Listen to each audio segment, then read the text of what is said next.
If you haven't been living under a rock for these past months, then you probably heard about this small indie game, as Jeff Keighley would categorize it, called Dragon Dogma 2. I am personally very excited for this game, and I think it has so much potential, especially for us Skyrim gamers. So if you're new to the channel, then I mostly focus on Skyrim modding videos, but I thought it would be a nice change of pace for today to just look at an upcoming video game that I'm honestly very excited about, and I think you might be too. At least until we go back to Tamriel when the latest Jiggle Physics mods gets released. Let's go into the context of the game.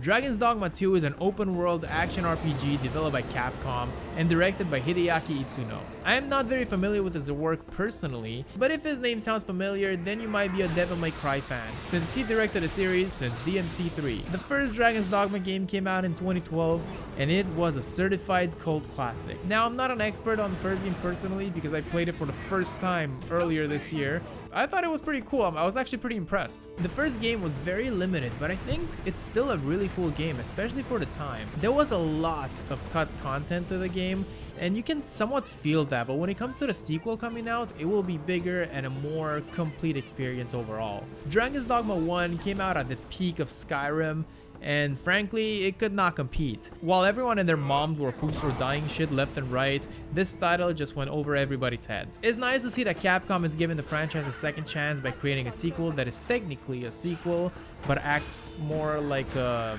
reboot, I guess, as the game takes place in a parallel world of the one in Dragon's Dogma 1. So it's not one of those games where you need to play the previous installments to understand the story, or watch 30,000 hours of content just to understand a little bit of references here and there. You know what I mean. I hate doing my homework when I just want to watch a movie or something. Note that if you're watching this video down the line, the game is not out at the time of this video, so we will simply talk about what we know so far, and most importantly, why you should care. The story and the lore is fairly simple. A big bad boy dragon steals and eats your heart, and somehow that doesn't kill you, but it makes you the Arisen. Essentially, you'll be the chosen one to destroy the big bad boy dragon and save the world. You're basically the Dragonborn, but without the shouts and the cheese wheels. Helping you on your journey, there will be the pawns, including your main pawn that you will be able to create yourself. In very simple words, they'll be your slaves. Actually, we'll get into that a little bit later. But in slightly less simple words, they'll be your NPC companions that will be begging to be your slave. No, like really, I will clarify. The world will consist of two kingdoms. Vermund, the human kingdom, stuck in the middle of a power struggle for the throne. The queen sets a false Arisen to rig the system so that her son takes the throne. But pawns are actually supposed to know who the real Arisen is, so the question is, why are they serving the imposter? Needless to say, the humans are racist against pawns, and they only use them as pawns. Batal is the Beastren nation of the world who is racist against pawns. And the Khajiit people, they're actually called Beastren in the game, but I'll be calling them Khajiit because, obvious reasons. They worship some kind of green fire called the Lambent Flame, basically praying to keep the pawns away. Cats are racist against pawns. So you are basically thrown into this world where you gotta save the racist and the other racists. What a game. The combat will be very interesting. If you've played the first game, you'll be more familiar with what I'm talking about, but oftentimes in medieval fantasy RPGs, the combat is not that great. Skyrim is slow and awkward. Morrowind combat consists of missing your hit when it clearly touches your enemy. The Witcher is... that one's pretty good. Baldur's Gate 3 is this, but Dragon's Dogma really focuses on the spectacle of combat with fast movements, cool effects, big monsters, and usually when it comes to massive boss fights in games, they usually consist of quick time events. I'm looking at you, God of War. I still love you. Please don't take it bad. I still have really strong feelings for you. It's just that you got quick time events. It's a fact. But Dragon's Dogma gives the player all of the control of climbing the massive creatures, hitting the weak points, and it just feels great. There are also vocations in the game, basically classes, that will vastly change how you play.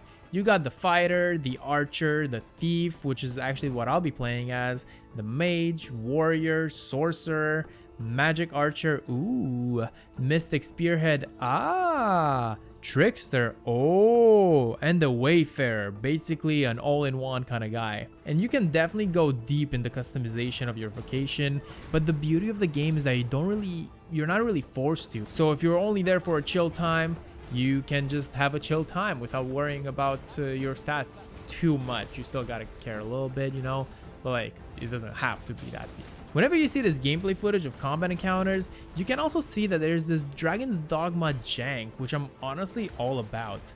It's a really weird point to make, but I actually really enjoy the jank in the first game too. Now let's talk about the pawn system. Remember when I said that they're basically slaves? I mean, that's because they literally are. They're humanoid creatures coming from another world dimension thing called the Rift, and they have absolutely no emotion or will of their own. They are essentially robots because it's literally what they are. They're like Nazim lovers like Papa Quill who have no brain. Cringe. Pawns are companion characters created by players, and each player can have up to 3 pawns in their party at all times. One of them you'll create yourself, and the 2 others you'll be able to hire while encountering them in cities or the roads, or by going to a rift crystal thing where you have access to the Dragon's Dogma internet. These other 2 pawns will be created by other players and will have different experience based on what that player completed. For example, let's say that my friend has completed a quest before me, I can go to the Rift and hire his personal pawn, and that pawn will then guide me through that quest and show me around. How to get there, how to fight the enemies in that location and everything. It creates a very unique multiplayer and community component to a single player game, and in my opinion, this system is genius because I can play on my own without feeling lonely. I mean, I have friends, I do. I have a lot of friends, so don't worry about me. It's just that I don't play at the same time as my friends, and they don't play the same games as me. But I do have friends though. Graphics wise, it looks pretty good, but it doesn't look as good as other games coming out this year. Don't get me wrong, I still think it's beautiful, it's just not up to par with games such as Avatar: Frontiers of Pandora, let's say. And that's great, because what it lacks in graphical fidelity, it makes up for in art direction and pizzazz. I mean, creatures you'll be fighting are impressive looking, and they're massive. The effects on screen will always look amazing, and the fast-paced combat animations will make you feel like you're in an anime.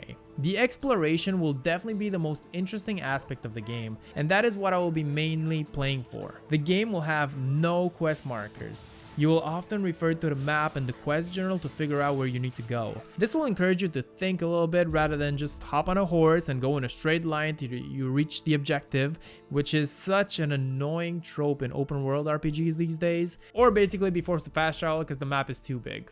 In fact, in the first game you can only fast travel to the main city, or the starting village, or the DLC island, which is a completely different map, so you kind of have no choice but to fast travel. Dragon's Dogma 2 will also be very limited with the fast travel options, as the director says. Just give it a try. Travel is boring? That's not true. It's only an issue because your game is boring. All you have to do is make travel fun. That's why you place things in the right locations for players to discover, or come up with enemy appearance methods that create different experiences each time, or force players into blind situations where they don't know whether it's safe or not 10 meters in front of them.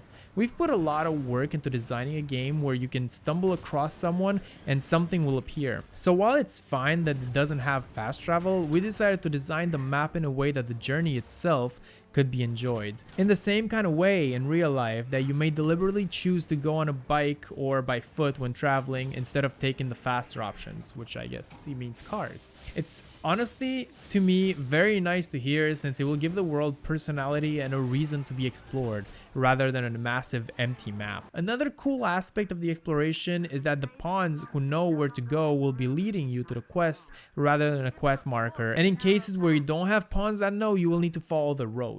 A very fun aspect of the first game when it came to adventuring is that preparation phase when you're in the main city. You'll need to make sure that to pack enough supplies for you and your pawns before departing, but you also have strict carry limits, so you can't really bring everything. In DD2, you'll also be able to set up camps, but apparently that won't mean you're safe, since you can still be attacked in the middle of your night, so the game will force you every now and then to return to a major settlement just to take a break and recoup, and that's honestly great. Overall, I'm very excited for Dragon's Dogma 2, and I wanted to state that this is not a sponsored video. I know it's weird for me to make a video about a new video game all of a sudden when I usually just make Skyrim content, but I really feel like you guys would like Dragon's Dogma, and I mean, especially if you really enjoy Skyrim. And maybe the content and mechanics from this game will inspire some cool new Skyrim mods. I guess we'll see.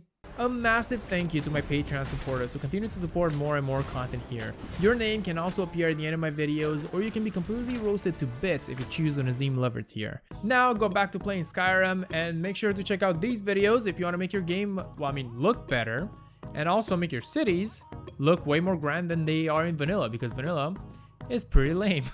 So if you enjoyed this video, you might enjoy these ones. Now click on one of them and leave me alone.